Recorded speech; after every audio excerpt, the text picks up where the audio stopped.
Millions of residents along our east coast are on alert for Tropical Cyclone Alfred, which is forecast to begin barrelling towards southeast Queensland within hours. The system's re-intensified to a Category 2. Let's bring in our reporters. Kaysa Shields on Bribie Island. Lauren Forbes is at Burleigh Heads. And Kaysa, we spoke to you an hour ago and there are very much preparations underway as people expect landfall within the next 48 hours.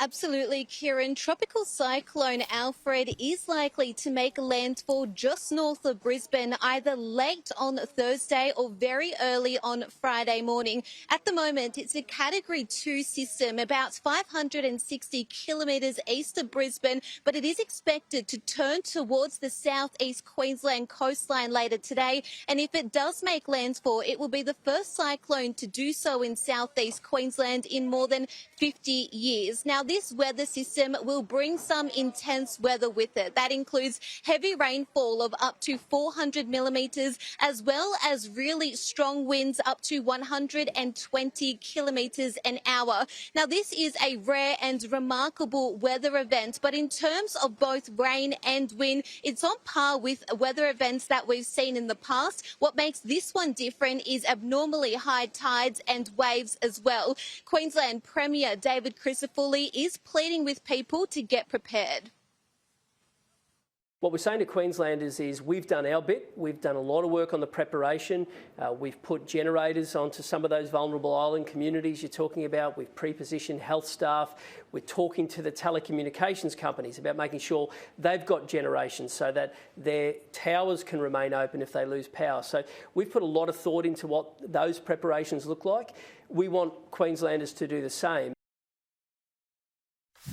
People are listening to these warnings from authorities. Where I am on Bribie Island at a sandbag filling station, it has been extremely busy since the early hours of this morning. We've just been delivered a fresh batch of sandbags for people to use to fill up. They've all brought their own shovels. They've all got tarps in their vehicles, or they've brought their utes or a trailer to get those sandbags back home because they would rather be safe than sorry. Now, I spoke to a couple of people this morning who were really displaying community spirit and got in early to get their sandbags.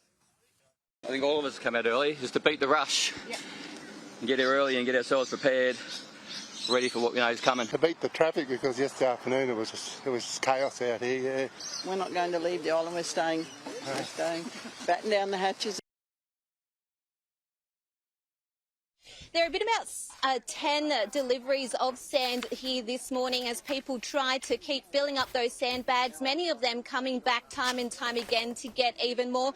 People are also stocking up on supermarket supplies. We've seen vision from supermarkets right across southeast Queensland where water and particularly bread are just flying off the shelves. So people really trying to get prepared ahead of this potential landfall of Tropical Cyclone Alfred. It will be an anxious way over the next couple of days, Kieran.